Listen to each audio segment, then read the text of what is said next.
shit whenever we catch it. But it's always interesting for me, for people to not be from Houston, and then they be like, man, Houston is this thing. And it's like, well, this is home for me. You know what I'm saying? Like, what is it about Houston that, like, from someone from the outside, where you're like you said, this made me a man? Like, what is that thing?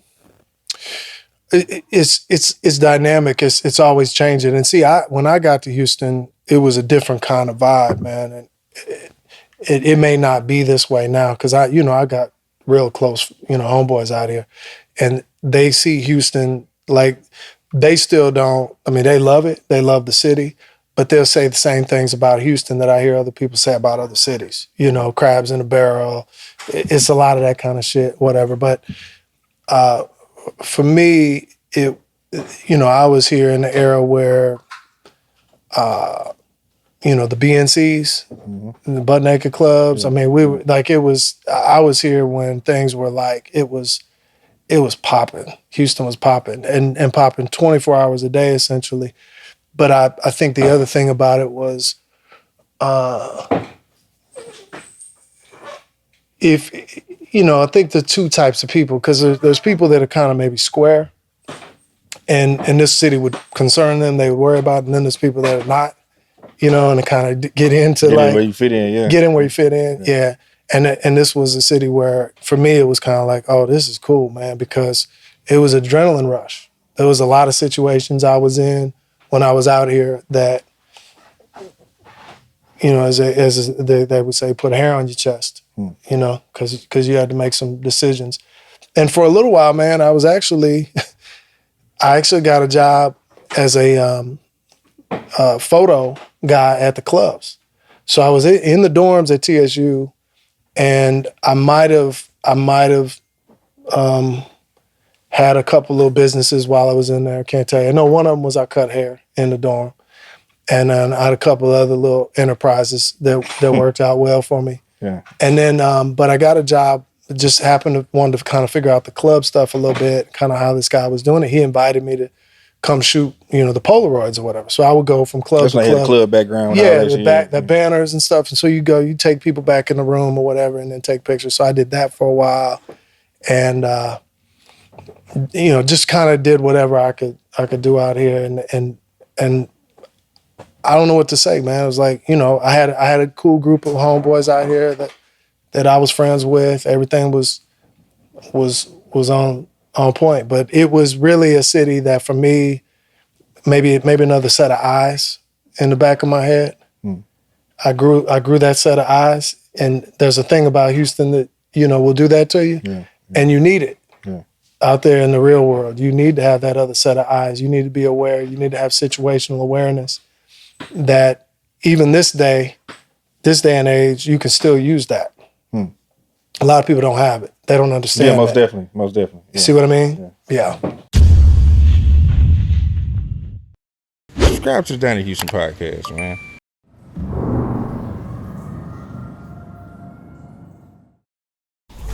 Hey, what's up, H-Town? Justn the Lawyer here, and I just finished the Donnie Houston podcast. What an honor to be on here. We talked about a variety of topics. Hopefully you guys can take some time and listen. Might find some of the stuff helpful. And even if you don't, listen. And happy Thanksgiving to everybody. Not sure if this is going out before then, but happy Thanksgiving to you and yours. Y'all be safe and enjoy. Peace out.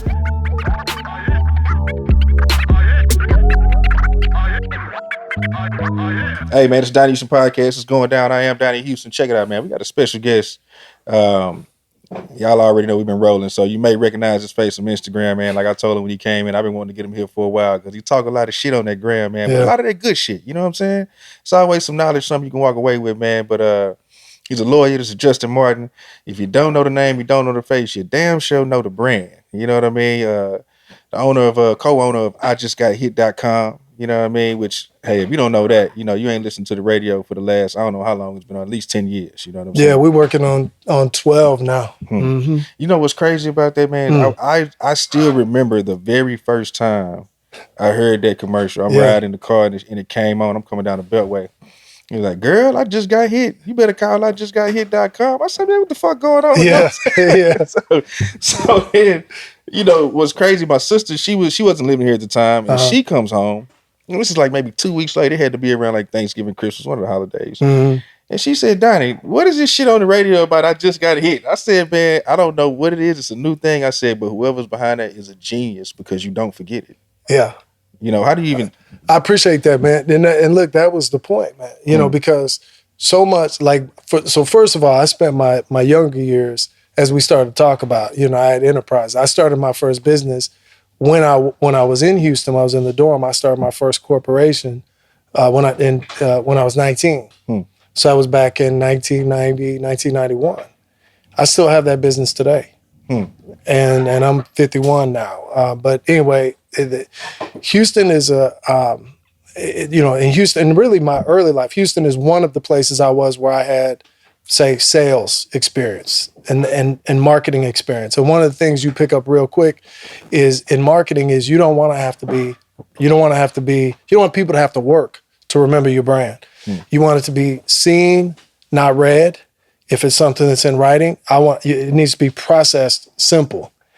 And the thing about I just got hit is everybody's already said it. That was the thing you probably didn't even realize. It was the most common thing. Yeah, it was just something that, and so I call it, I called it at the time, literal branding. Literal, as in this is literally what you think when you're in the situation. So if you can have a brand that is the word that you think or the phrase that you think when you're in the situation, then the recall is high. You don't have to think about it. You just utter it. The other thing is it's a complete sentence, right? So it's a complete thought. And so I was like, okay, well, I like that about it.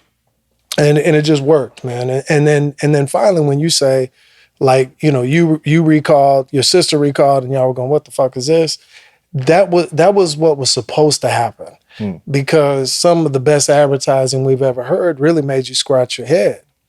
And it really didn't matter whether you scratched in a good way or a bad way. It was attention, and it kind of stuck. Yeah. So that was the thought process behind it. And then now it's you know, we've trademarked it, so it's intellectual property at this point. It's value, but I'd be lying to you, man, if I didn't say that there was not an element of luck to it. We kind of got lucky. We hit the market at the right time, and we were. At the time, there was not a lot of legal advertisers in radio. Most of the radio advertisement was, as you know, probably clubs, automotive, retail, things like that. That's what dominated. So most of the people said, y'all not going to be successful doing this on radio. But we were too stupid to really even hear that noise. And so we made it work. Yeah. Man, so, okay, prior to I just got hit, like, what were you doing, I mean, in the law industry before that? You know what I'm saying? So I went back to school to get my law degree.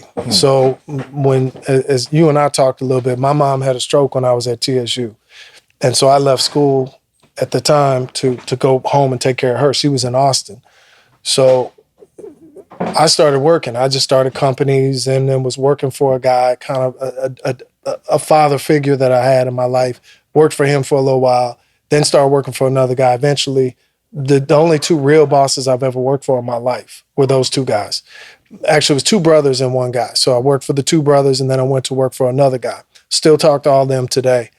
And I just had this entrepreneurial spirit. So I never really saw myself as an employee, you know, long term. Like I would get into the mix, see what people did, and the same way that you'd look at somebody's wardrobe, and you can say, okay, well, I could match these shoes up with these pants, with this shirt, with this jacket, with this cap. You could do that in business. You can look at what somebody does and you go, okay, I need this type of sales team, this type of operational background, this type of product up on the shelf, or this type of service that I offer. That's all it is. I mean, there's a reason they say monkey see, monkey do. Because if a monkey sees it, the monkey can figure that shit out and do it. And so when I got into business, it was more preparatory. It wasn't just to make a check. I looked at other people's businesses as opportunities to study.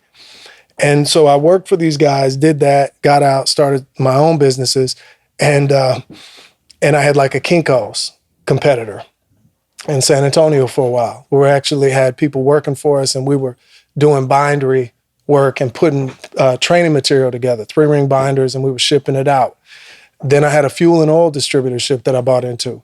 So somebody asked me to do an investment in a fuel and oil business, and I was like, all right.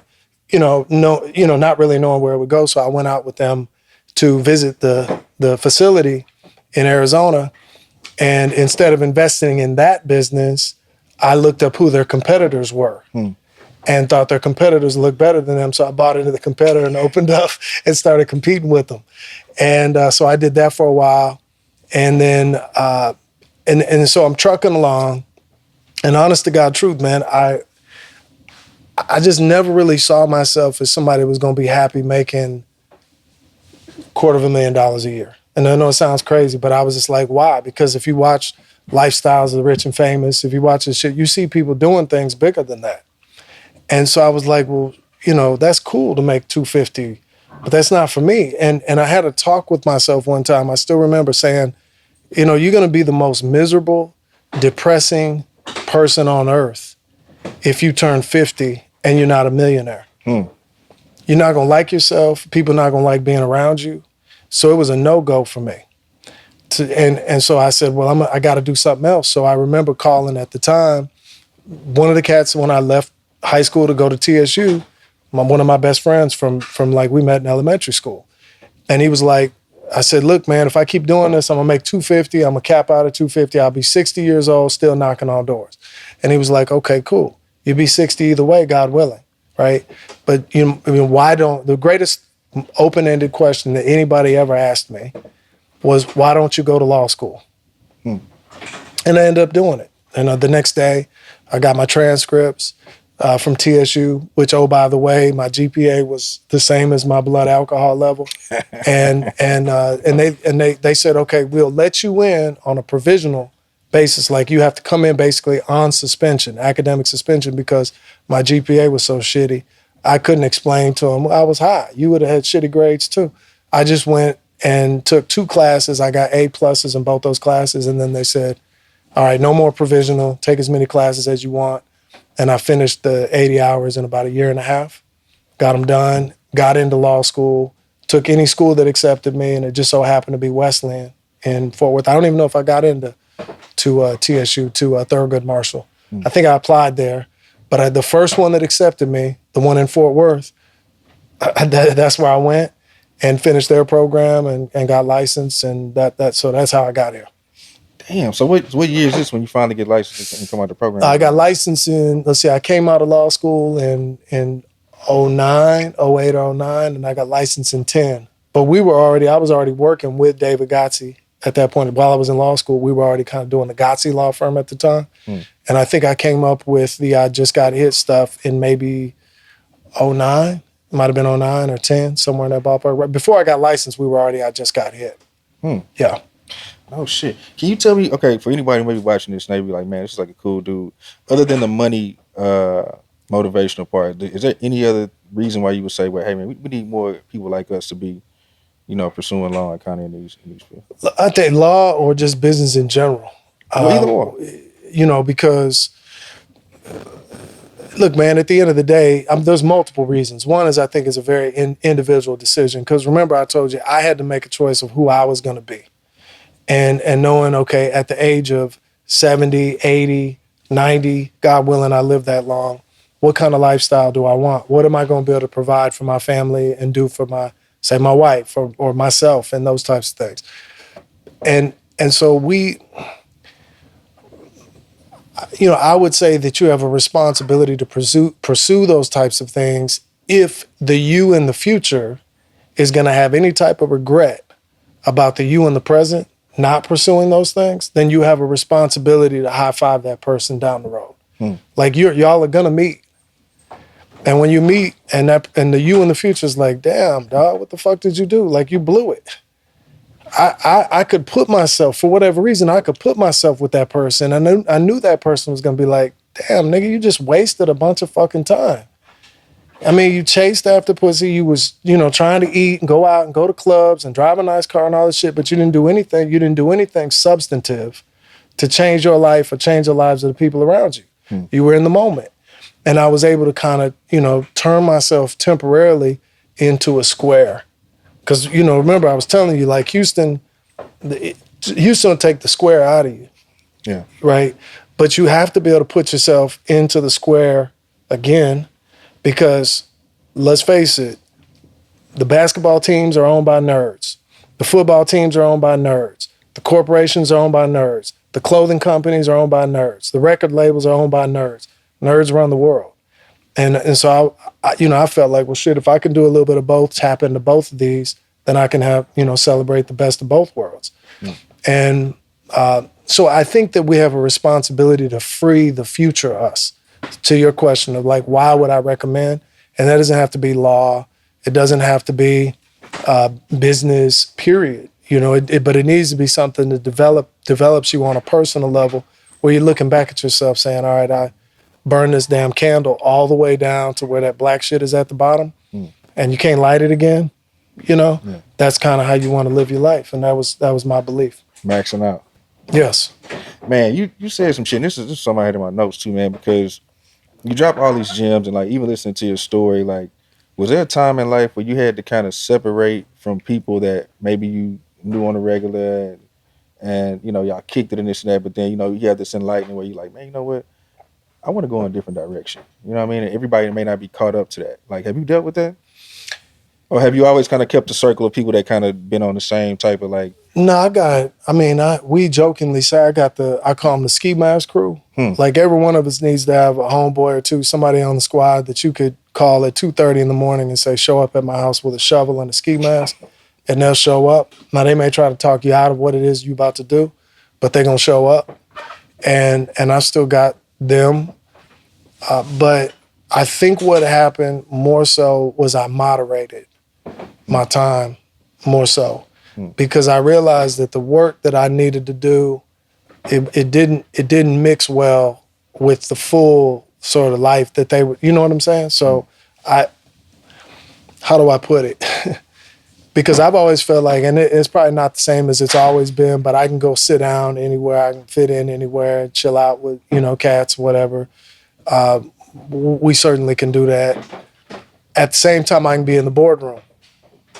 And I've seen having both skills, like when I talk to brothers, I'm like, man, you do realize that there's something to being physically superior and intellectually superior at the same time. That is some hot shit. And the world don't see that very often. And we pass on the opportunity to be both. So I don't think you necessarily have to cut ties as much as you got to moderate. You really have to look at the situation and remember that your homeboys don't make the same decisions you make. But if you stay in touch with a lot of them, root for you. And when I see some of the basketball players that they fall into those old patterns, they're not moderating.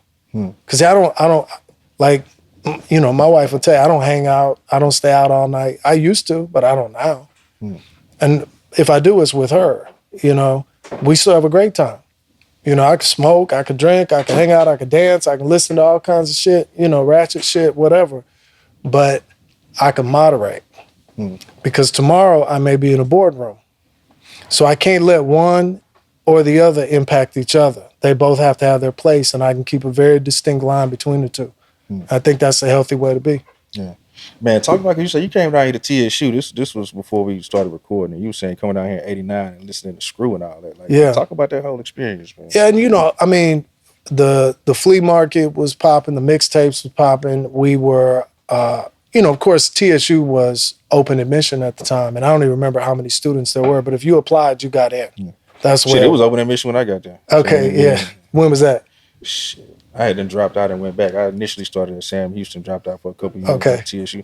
Grades fucked up, same thing. You know what I'm saying? So I had to go open admission. But and I graduated with honors, just for the record, for anybody be like, this nigga dumb. But this was 2008, maybe. Okay, yeah. So there's not much you can't, like TSU, for people that saw the yard back then, and I kind of got it. It's something that once you've seen it, you get it. Ain't nothing else to be said.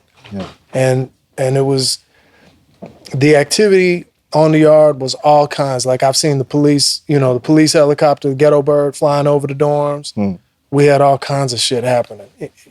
Because somebody was locked up in a room, had shut themselves in a room with a hostage. Like shit was happening.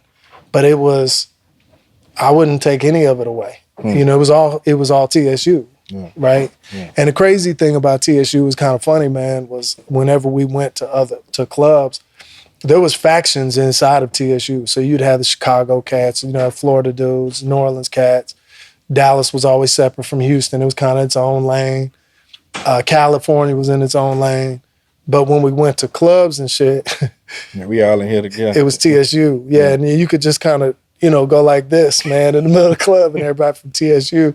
So fortunately we lived. Not everybody did, right? There was some crazy situations, but yeah, it was a good time, and I don't have any regrets at all.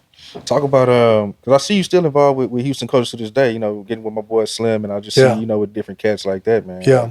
Talk about some of those relationships and how you view the culture now, and what I'm saying, just your role and everything. Now, even though I know you're doing, I just got hit and you're a lawyer and all that, but you still remain in the culture of Houston. Yes, it's like I love the city, and we got a daughter in Houston or in Dallas, excuse me, that's in high school. If we didn't, maybe we'd live here, because it's a cool spot. It's a great spot. It's very diverse. But in terms of the culture out here, I just vibe with it. I'll keep it like that. Like, I like cats that have an independent mindset. There's a lot of independent mindset in H-Town. I would tell people, and I've been to a lot of other cities, but one of the things about Houston that people may not appreciate is that people don't wear their success on their sleeve in Houston compared to other cities. So if you pull up at a really nice steakhouse in certain cities, you can really figure out once you get into the steakhouse who owns the car that's valeted out front, the cars that are valeted out front. And there's times in Houston, I've been at, nice places here. If you walked in, like, you're really not going to be able to say, oh, that must be his or that must be hers, because people just don't wear it like that. They're not setting their key on the counter. It's kind of an expectation, and I like that because, being in a place that already has an identity is an important thing. Yeah. Man, talk about, like I told you, bro, I've been wanting to get you here. It's crazy, Latoria. Shout out Latoria. You know what I mean? Oh, yeah, but, she's dope. When she hit me up, she said, hey, you want to get Justn Martin? I was like, for sure. I actually had you on my list of people to talk to, and it really came from, outside of I just got hit, but like, man, the gems you drop on Instagram, man, was that a conscious decision to get on there, or do you just wake up and be like, man, it's just what I'm on today, and this is what we finna put out here? Yeah, I really won't speak on something unless it's coming from my heart, and my feeling on IG for a while, and I've seen the different phases of IG, but the way I've approached it, I'm not a thirst trap. I'm not trying to get likes. I'm not trying to get more followers. I probably should, honestly, because it's probably a viable product in that respect. But the way I look at it is, if it's going to change somebody's day or change somebody's life at that moment, or I'm able to say something, they say, man, I needed to hear that, then I like to do it. And, years ago when I was in high school, they had a leadership conference, and they invited me to this conference, and it was I had a big high school that I was in. It was like 2,000, might have been 1,000 graduates my senior year. So it was a big, big high school. And they invited 4 or 5 handfuls of what they considered leaders in the school that year to go on this leadership conference. And it was diverse, right? So it was a couple, it was a little bit of everybody from the school. And they invited me. And so they had this little round table. And at the time, we were into music in the school, and I, did some boxing on some cats, made them, as Willie would say, read these Nikes. It was that kind of thing for me. And, but nevertheless, I still was like into it. Like there was a side of me that was like, okay, I can dig kind of the academic side of things, the Black history side of things, kind of a self-awareness side of things, the development side of things. I was into that. Anyway, we did this exercise, and they had everybody go around the room and talk about a personal issue.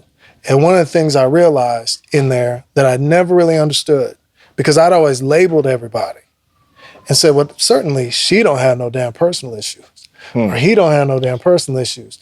And it's crazy. Go ahead. It's crazy you saying this, because I was just talking to my sister about this shit. Like, man, sometimes I don't know if it's the way I grew up or whatever, but I used to do the same shit. Yeah, man. And when we went around, and I realized that everybody had something going on, right? Something that They weren't really sharing, but it impacted the way they moved. Mm-hmm. It occurred to me that we, in some respect, we have a responsibility to share a little bit of us with others, because if they can see that you are persisting through or enduring through Whatever you're going through, then it fuels them to go through it too. And they might look at you more and say, well, shit, if he can do it, I can do it too. So I have felt this need on social to, because my problems have just changed. It doesn't mean I don't have problems, but we got problems money will not solve. There are problems money will not solve. And you know, that's not, and everybody goes, well, you got money, you ain't got no problems. That's not true. And then the situations that we find ourselves in, if other people look and going, it's all good over there, then they can't learn from your situation. You can't learn from theirs. So I found if I share some of these in a real transparent kind of way, then people benefit from that. So most of the time when I'm speaking about things, that's really what I'm trying to touch on and get people to, I had a cat, real prominent cat here in Houston, man. He told me, he was like, man, here's what you do. He said, you jab people, you stick them and kind of a little bit of pain, because it hits home, whatever it is you're saying, it hits home. And he goes, and then you put your arm around him and say, but I love you. I'm doing this out of love. And that's a conscious thing, because that's the me in my head every single day. That's like, this is the fucked up part about you, man. Like, get your shit together. And if you share that part with people and let them know that you fighting the same demons, then they go, okay, cool. I got the same shit. Like, how many books? You know, and it's not a matter of like sitting and reading all day. But if you get something out of a book and then you don't tell people about it, right? Then what good was the book? And the same thing happens with your experiences in life. It's like if you go through an experience and you overcome it, you endure it, and you end up winning, you persevere, then I feel like you have a responsibility to share that with people. The other thing that's important from my perspective, and I do some Drake type shit, because I throw those inferences out there or whatever. I don't go direct at people sometimes, but sometimes I'm trying to send a message to say a generation of people. You know, like some of the young people and some of the shit I see them doing now, not because I'm old and they're young and they don't know no better. That's not why I'm sending the message. I'm trying to send the message because I've already done that shit. And I've seen that it didn't really get me anywhere, right? So as I've said recently, you know, in a post, finally getting to the point where you understand that everything, there's a game to it all. Everything has a game aspect to it. And the sooner that you accept the fact that some of this shit is a game, if not all of it, and understand that you'd be better off knowing it like the referee instead of trying to be a player in that shit. Know it like a referee first, then become a player in the game. And a lot of these cats, you know, and I learned that, but a lot of these cats want to go out here and play the game and learn it on the way, not realizing that you're soiling your reputation because you keep, you know, dropping balls, not making it into the end zone, and you building a track record. And people looking at that shit going, you know, he's no good. When the truth is, you are good. You just ain't playing by the rules of the game. You ain't know the root, yeah. You didn't study the game. Yeah. And when you look at it, dog, no matter who's fucking come and gone, what remained? The game.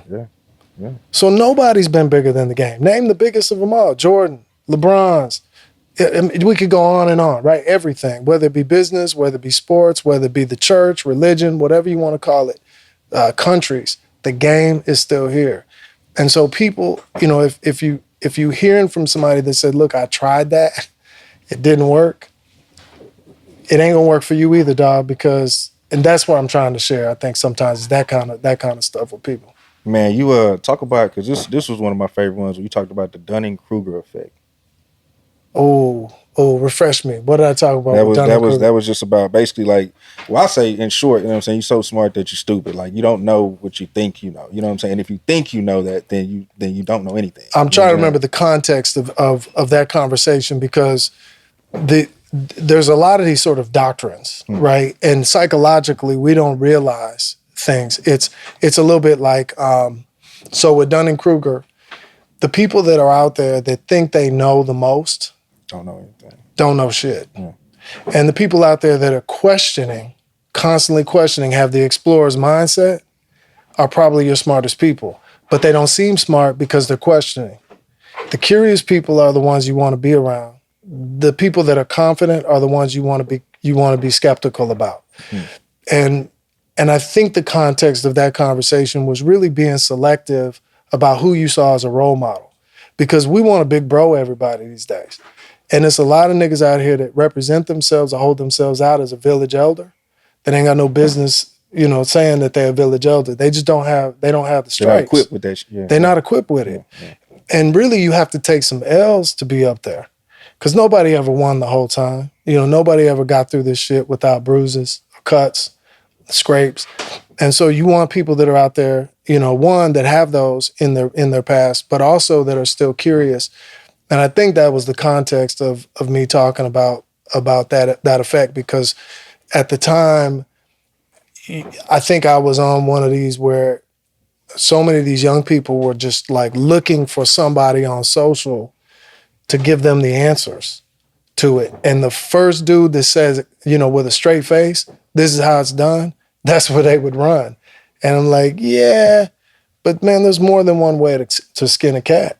And you've really got to be looking for somebody that's willing to be vulnerable out there and say, here's where I failed. Like I bought a gym, for instance, and I paid, $350,000 for a gym. I thought it was going to be, an easy play. I was going to get some big booties in there, play some hip hop. My wife and I would float through every once in a while and just cash checks. Dog, I was missing dinners at the crib. I was cleaning dryer vents and shit out, trying to keep the towels clean. Members complaining because, a toilet, trainers.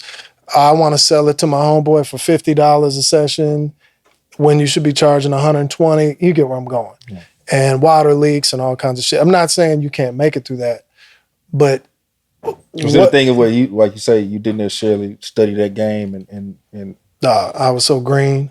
And really, I did study it, but there were different circumstances, and almost I could say Joel Osteen, it's a different season. And so I entered it in a season that really wasn't mine, right? And so the way I went about it, at the end, I turned it into a tool for others.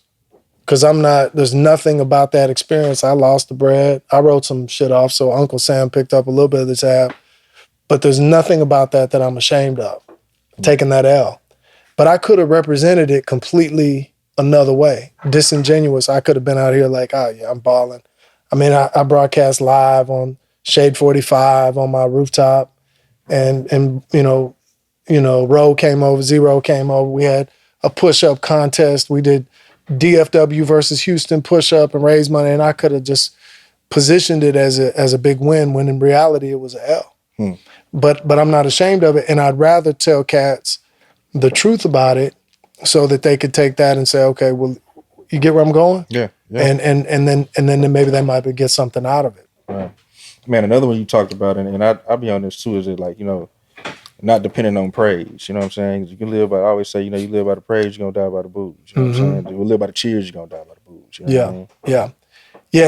And the truth of the matter is, like, the praise that comes these days, you can get a congrats when you say you're starting a company. So if you put some shit up talking about, hey, I'm starting a business, or in other words, imagine if the audience, the fans were at the beginning of the marathon and there was nobody at the end. Congratulations for starting the marathon. And they all applaud you. And you still got a whole race to run. You got 26.2 to go.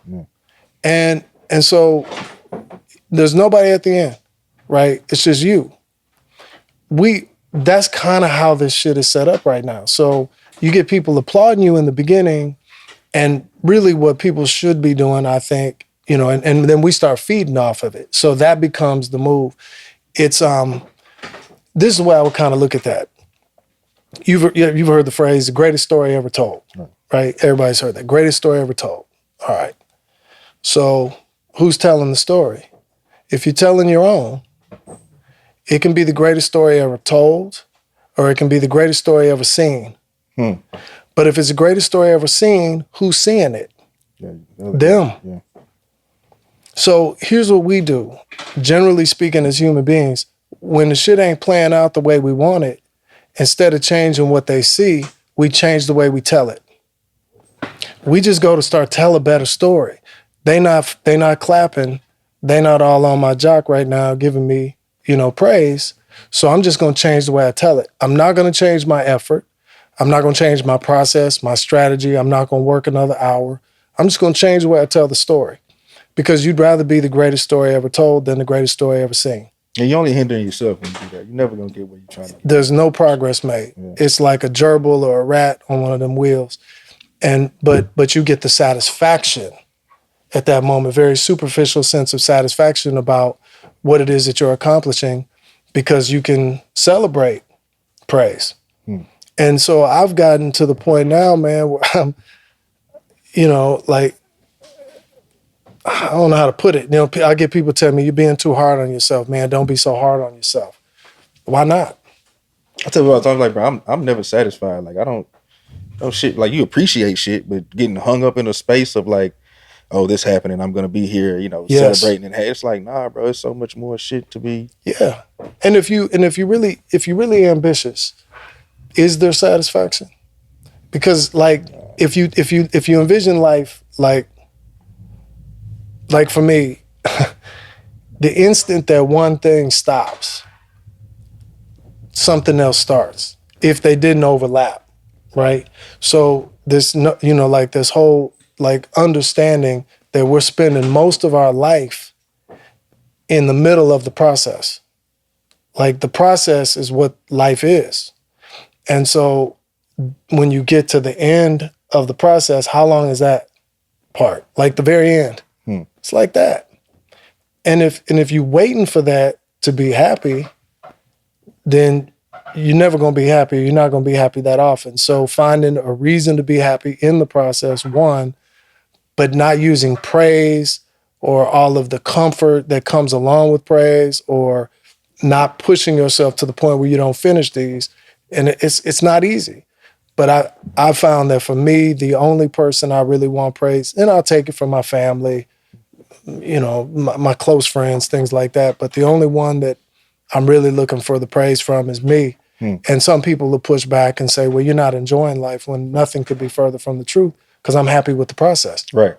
You see where I'm going? I'm with you 1,000%. Yeah. And so we've tied ourselves way too much to the visual side of it. And it's a very personal thing that probably nobody can ever really see. You're building, yourself throughout the process and becoming a better person. And probably in many respects, in many ways, you're becoming fortified against the future challenges. Because that's another thing that I will say I'm worried about. I've talked about this on social.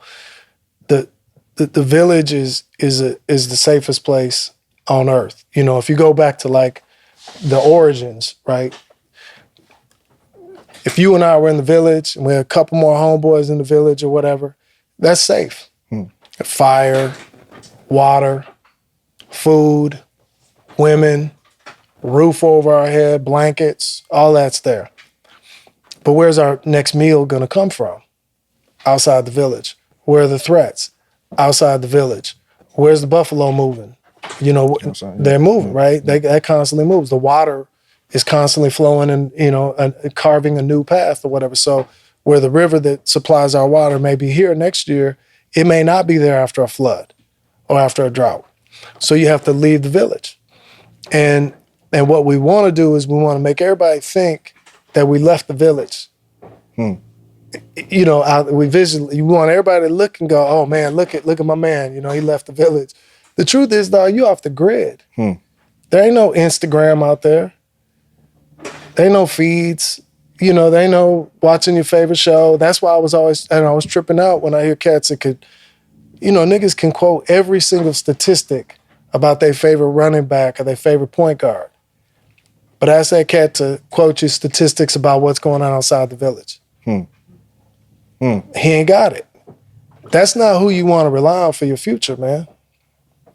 Yeah. Somebody got to know what the hell's going to go down in 2025 today. Yeah. And when you look at the long money, the thing that really tripped me out, man, about my wife and I went to Italy, and we've been to Athens. We're looking at some of the older, sounds crazy, the older kind of civilizations, and we like it because you get to see, you see people's fascination with Egypt across the board. The problem is their history got totally erased, so we ain't going to see much of it.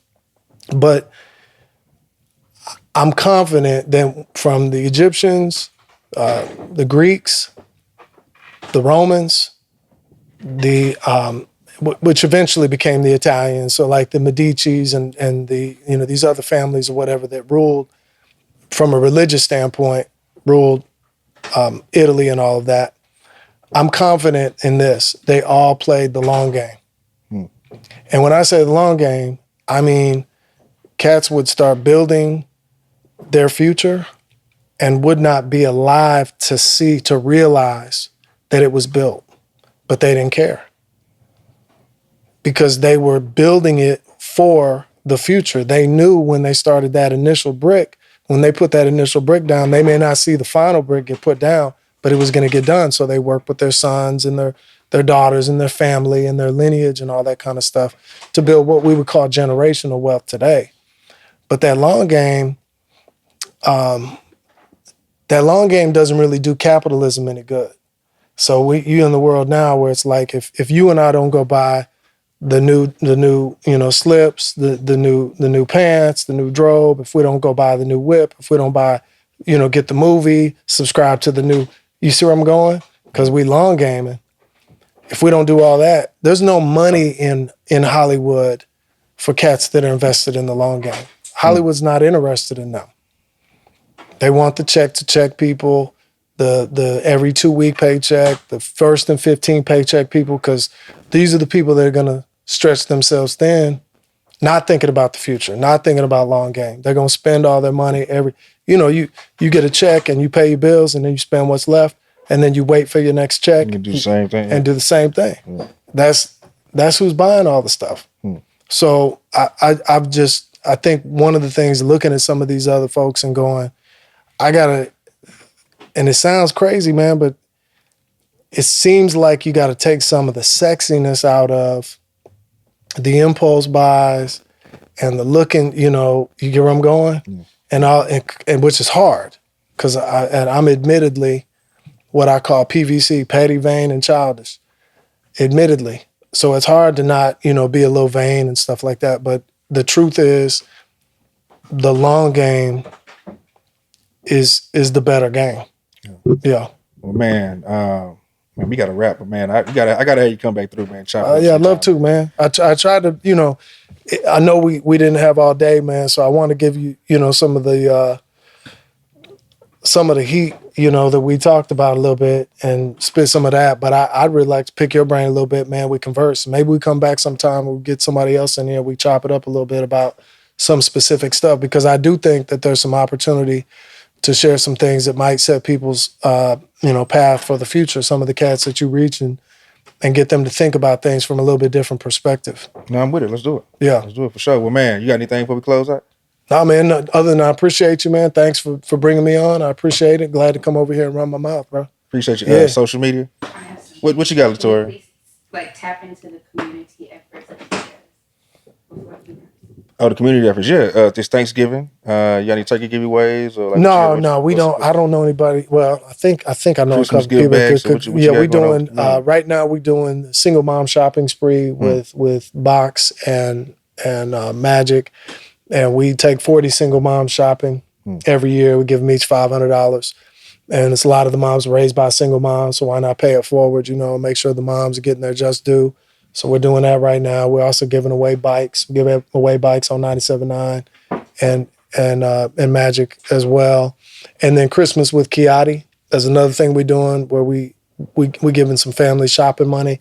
It's not easy, man, for some of these families to put all them gifts under the tree at Christmas. So with Kiati, we're giving away $500 to 20 families.